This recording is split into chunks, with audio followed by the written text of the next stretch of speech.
Hello, I'm here with Roman today. How are you doing? I'm well, thank you, David. How are you? Good, I'm very well. We're here to discuss the concepts of future-proofing yourself, and I'm really keen to find out how Roman has developed himself and looked at his self-management and his personal development of his career so far. You're fairly recently out of university.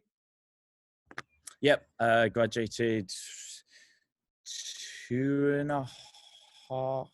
No, but yeah, about 2.5 years ago. Mid 2017. Wow. Okay. Good. So I'd love That to is two find and a half out, years ago, isn't it? what you've learned, obviously, in your university years, in terms of the working world and how that's changed to the reality. So what you sort of thought it was going to be a lot like and what it is like. What's gone well.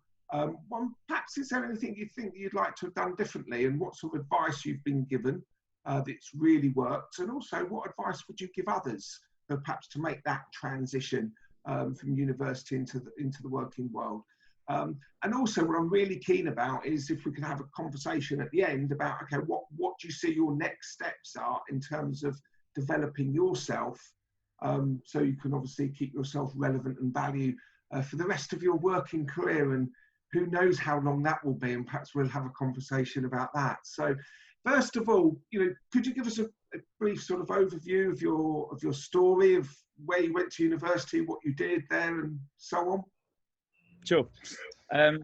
So I grew up in Spain until basically moved there age 5 and came back age 17 to university. I went to Exeter University to study business management, which was basically a decision born out of what degree can I do that doesn't specialize too much in anything, that's pretty versatile. So spent 4 years. My third year I went abroad, studied at Queen's University in Canada, and graduated back in Exeter in 2017.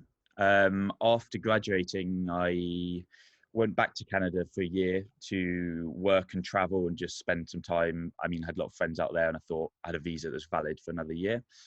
So ended up doing like a few part-time works, like also sort of working for like the university sort of remotely, which allowed me to sort of live in the city, travel around.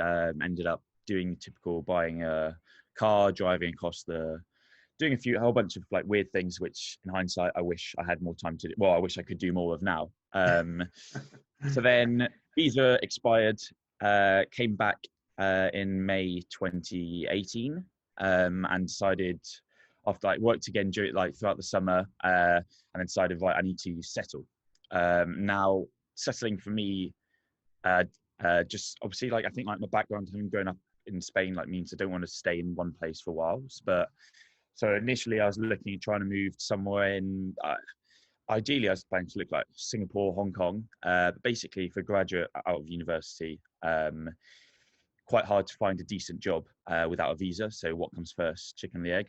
And so, like many others out of university, I ended up in London, just because of the ease in terms of finding good jobs and sort of not needing visa or anything. And the plan was, and to an extent still is, work in London for a couple of years,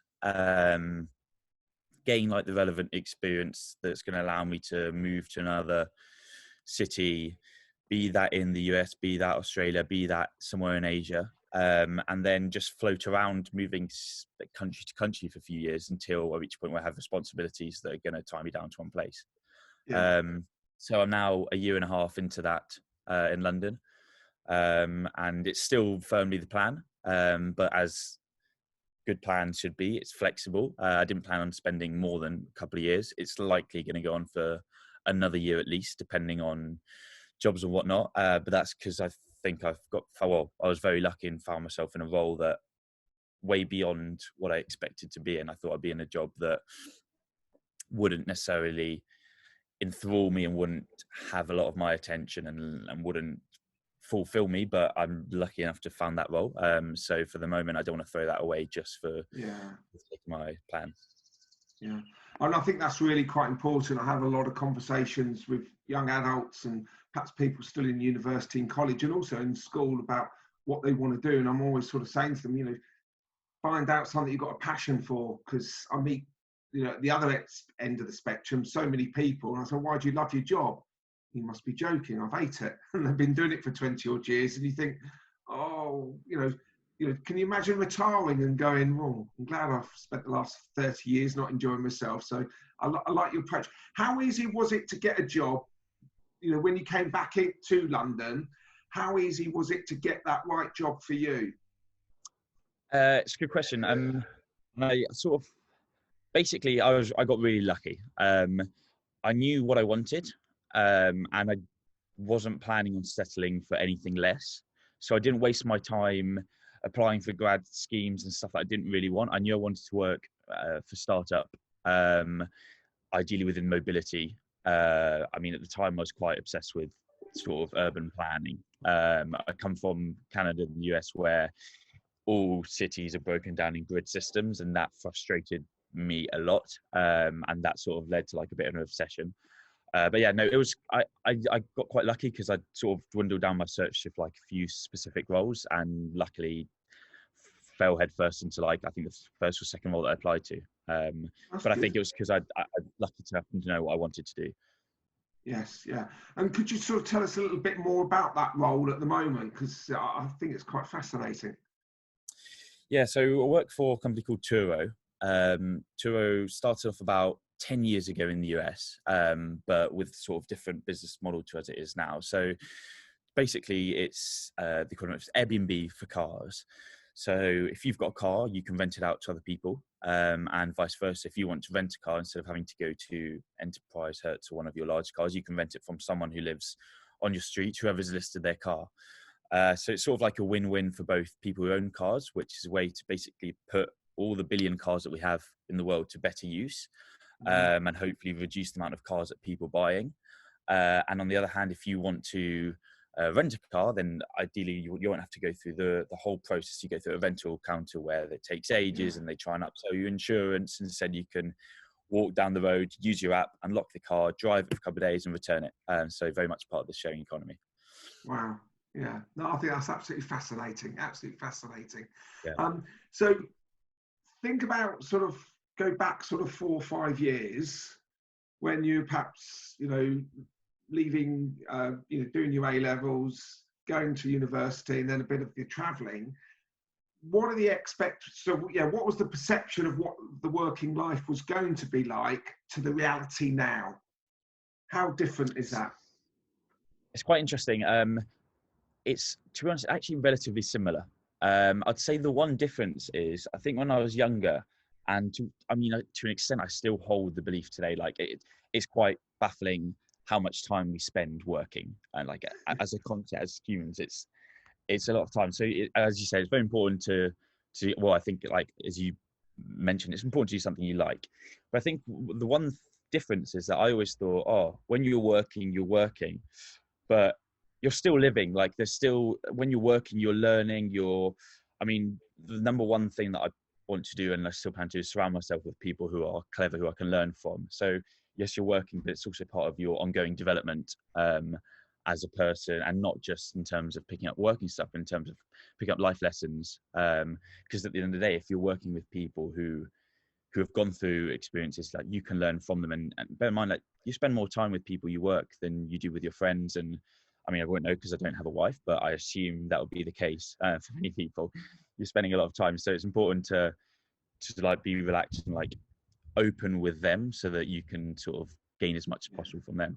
Yeah, and I think that's so important. And yeah, I'll talk more bit about that later on. You know, who we feed off, because that's one of my favourite subjects, and I'm always talking to people about, you know, who's in your network of people that you can just tap into. And I've got some great friends that we'll talk about that in a bit.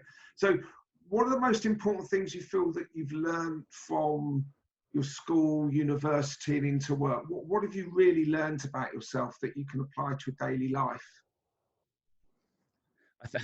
So, okay, there's one specific example that stands out, and I was probably about 15 at the time, and we were doing So in Spain, like it's not as flexible, like the education isn't as flexible as it is in the UK, where you choose your A levels and you just sort of work towards them. In Spain, you take 10 compulsory modules all the way up until you go to university. I mean, out of those 10, 6 of them are compulsory, 4 you choose, but it's very much more of like a standardized approach. And I remember complaining about this once to one of my teachers. I can't remember what we were doing. It could have been like, I think it was history of Spain or something along those lines, and saying, why do I need to learn this? And like, I think it's the biggest thing that sort of ever, someone's ever said to me that's really stood out. And she was like, she basically said, okay, right, evidently you're not going to be a historian, but think about if you are going into a meeting or something and you're meeting a client who wants to talk about something else, you need to be well-versed and curious in a whole number of subjects that it's going to allow you to not just be a one-track pony, like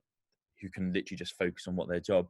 And so I think ever since then I've like been, or tried to be, and I think it sort of goes with the nature, like be curious about everything. So always reading up a whole bunch on literally everything that I think is useful. And so I'd say the main piece of advice is just be curious, and it never hurts to know. Knowledge is power, and it's so true. Yeah, and I talk to a lot of people in their current work roles about, you know, when they were sort of 7 or 8, we always used to ask why and how does that work and so on and so forth. And when we get into the working world, we actually get a lot of that bashed out of us and just have to accept the way things are. And I was like, no, ask questions. And I think it's the people who ask the best questions get the best bits of information that create the best ideas. So I love that concept. I think that's so good. So building on that, now you've been in the working environment, perhaps people that you've worked with or people you've come across, is there anybody that's giving you, you know, I mean, that's wonderful, great bit of advice your teacher gave you, actually, and a great way to answer it. You should actually write that out and send it out to all teachers. But is there anything that you've had that someone has given you some advice since you've been at work and you thought, yeah, that's really, really helped me? All the time. Yeah, to be honest, I mean, it's been it's a steep learning curve. And I think especially when you're going into a work environment where you have no previous relevant experience. I'd say a couple of things that really stand out to me is basically it's sort of the ethos of working in a startup in a lean team where you have to get things done is, first of all, don't waste time on time wasters. I mean, it's easy to fall down the route if you want to excel at everything. But sometimes it's just not worth it. And I've definitely found that. So on that, I guess it's fail fast, right? So if you're going to fail, you might as well do it quickly and move on to the next thing. Say those two, well, I guess sort of one concept is really important. And leading on from that, pick the low hanging fruit when it comes to anything you're doing, like get the easy wins first, and then focus on like the harder projects, like alongside them, but make sure you're actually doing the tangible things at the same time. So sort of 3, I guess, like key sentences that lead into the same thing. It's basically, don't waste time and just do what you can, control the controllables, and then everything else will come later on, hopefully. Yeah, brilliant. Okay, good stuff. And so what have you enjoyed most of all in your career so far in your work? What bits do you go, I really love that? I think 2 things. First of all, is the previous question, is learning. And I mean, I've always been someone who's relatively confident. So it's always humbling but great to be told, like, don't do that, and like to constantly have to question yourself. And I think in terms of what I'm going to take from this role long term to the rest of my life, that's definitely something I've really enjoyed. And then secondly, it's been part of working together as a team and achieving good results. And I think this is something that I'd say to, I plan to apply it for the rest of my life. Like, I want to work for a company that's doing well, that I believe can do well, and that's not just financially, but it's also doing good in the world. And so if you can actually believe in what you're doing and what you're doing it successfully, like for me, that's something I want to be able to replicate every job I go to. I don't want to go to a job that I don't believe in their mission, and that I don't actually believe in like the future of their company for whatever problem there is with their business model. So, and I think that's so important, and so it doesn't become just a job. There again, you know, we speak to so many people who just have a job, and you know, why do you enjoy it? Do I? Exactly. um, and I think, yeah, having that passion for it, and also having feeling you've got that value and you've got something to contribute.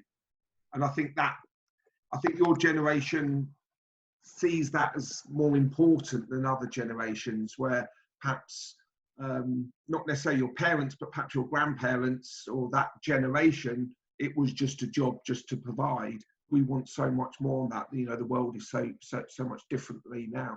So what's been the most challenging parts of your job so far and getting into the working world?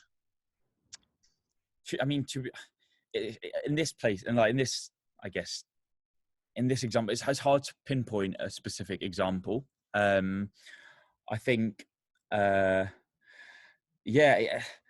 I mean, I'd say it's the constant learning. I wouldn't say there's anything that I've like specifically had to adapt to that I didn't expect. But I'd say that, I mean, I don't want to be cliche, but like delivering on the results, like I'd say challenging is if you can't deliver on something, okay, right, you need to like, and sort of leading back to the advice before, you need to like look into that and think, okay, why aren't I delivering? What is wrong here? And then if you have to fail. And that's something that I think I find challenging at first, because like you come out of university thinking, oh, the world, you know, everyone's telling you the world's your oyster, and you can do anything and you've done really well so far. And then boom, you get into a place where things don't fall to you on your lap and you have to like make them work. And I think sort of that work, installing that work ethic in yourself, the pride, I'd say, is probably quite challenging for a lot of people. Yeah. And, you know, with regards to, you know, thinking back, is there anything you wish, if, you know, hindsight is always a wonderful thing, is there anything you wish you'd have done more of, apart from more traveling that you said? Is there anything, you know, looking back, you think, I mean, for me, I stayed in my first job for too long, end of story. And I sort of really regret that in some ways. But is there any advice that you would go and give to yourself if you could turn the clock back? I think the main thing I would say is I'm to myself, like actually would develop more hard skills. And so I've never been someone that's wanted to sort of dive deep into one topic and stay there. As I mentioned before, like I like knowing about a lot of things, but I think it is important, especially in like today's business environment, especially if you're working in smaller companies where you're going to have to take on bigger roles of responsibility, to be clued up on different areas of the business. And so by that, I mean, so if you're looking to work in a startup, like you need to have, or it's always good to have a good understanding of how websites are run, how you can sort of extract data and sort of the roles of the engineers, and to an extent sort of being able to link all those pieces together. And so I think I definitely didn't have that when I started, and it's something I'm picking up as I go along. But it's never, it can never be enough. It's always like you can never know too much. Sort of, I don't know, about SQL or data or even writing a website, just so even if it's just going to help you understand how hard the roles of others are and just to be able to communicate with them. So I'd say that's something I've not regret. I mean, it's something that I've learned as I go along. It's something I plan to put into action over the next couple of years. And keep using. Yeah, exactly. Yeah. I think that's okay. I really like that. And you sort of, you know, you seem to understand yourself very well, which is really nice. And you seem to know what motivates you and how to play to your strengths. And I think that's just so important because, yeah, you know, you've obviously already talked about you like the social interaction, you like, you know, fast-moving environments. And it's knowing that will help you so much more and later in your career when you have to make decisions, because you'll go, well, no, actually, I enjoyed that, but I know I won't like that. So why do it? I mean, the best thing I ever did was never work in an office because I just can't sit in an office. And, you know, one of my managers actually said, David, we love having you in the office. Let's say your work is satisfactory, but you must be the biggest pain up the backside I've ever had to manage. Please let me find you a new job, because I just couldn't sit in an office. And since then, I've never sat in an office, well, apart from my own one now. And it's understanding yourself, and it makes life so much easier when you've done that. So I think that's a real good thing that you're doing there. So that's what you have been doing. I just want to go back and talk a little bit about learning from others. Are there any particular people that you, yeah, as I said, I try and have certain people that I talk to for different reasons. You know, someone who's very technical, someone who's very maverick, someone who's brilliant on ideas. I've got all sorts of friends that I talk to about different things. Have you got anybody that you feel that, yeah, you like to tap into and learn from? Good question. Do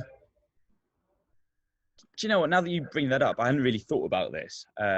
So obviously, people at work, I'd say they're a few of them are basically people with similar sort of interests to me, but a few more years on ahead. And so tapping into them is something I do. But now that you mentioned that, I haven't really thought about. I mean, I'd love like mentors. I think is something that I have never really explored, and I'd love.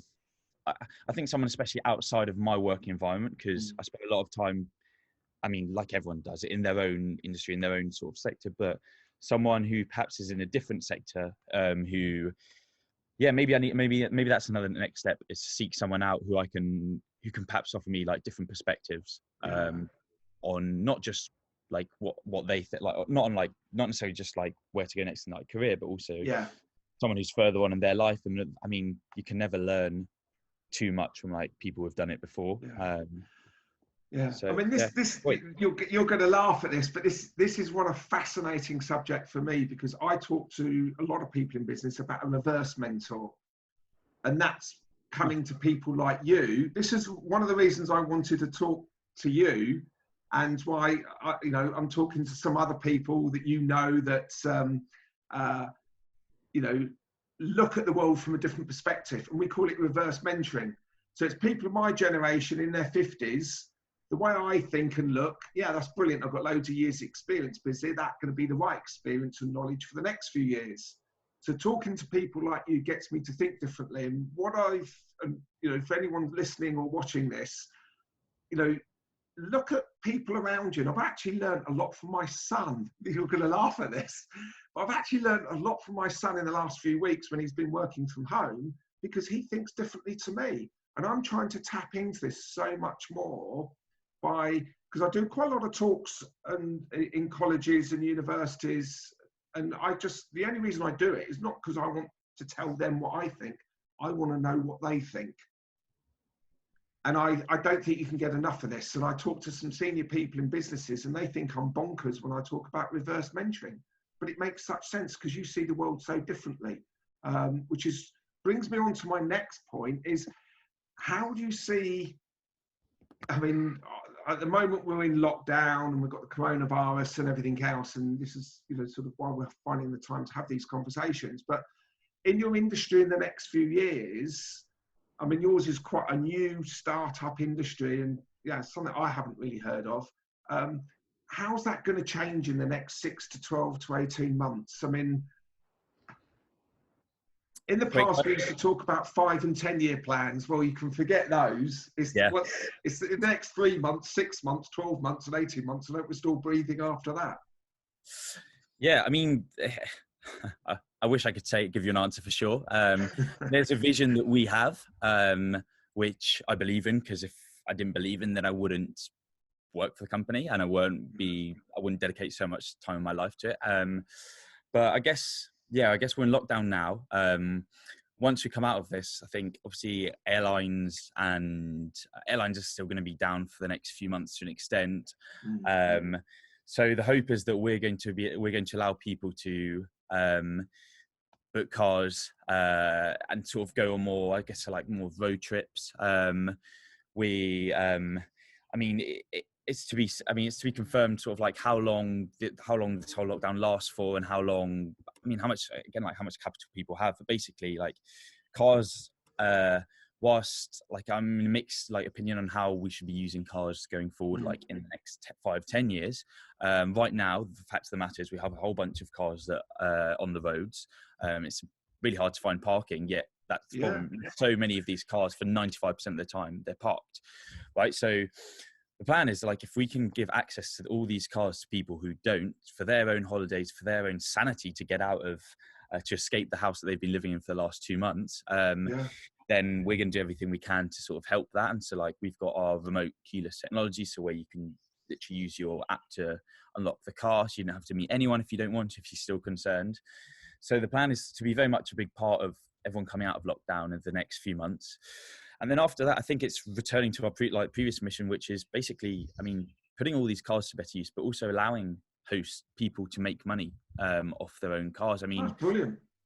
Yeah, I mean, it's like some of the most rewarding times for me have been meeting these hosts and people saying, thanks to you guys, I don't need a second job.